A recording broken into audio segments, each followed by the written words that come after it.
Един от най-честите въпроси, които ми задават нашите клиенти последните месеци, е какво ще стане с влизането в еврозоната, когато минем към евро, какво ще стане с левовите кредити. Знаете, последните 10 години българина масово тегли ипотеките си в лева.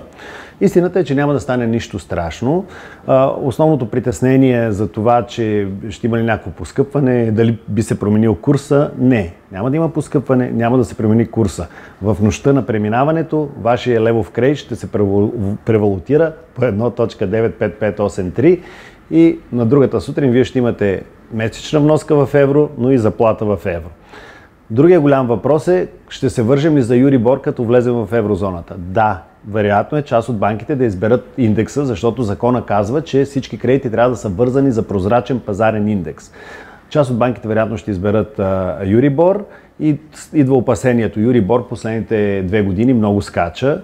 Много вероятно е, когато влезем в еврозоната, обаче Юрибор да върви надолу, защото Европейската централна банка не повиши на последното заседание лихвите и даже вече има очакване, че в следващите 3 до 6 месеца те ще започнат да намаляват и Юрибор ще тръгне надолу.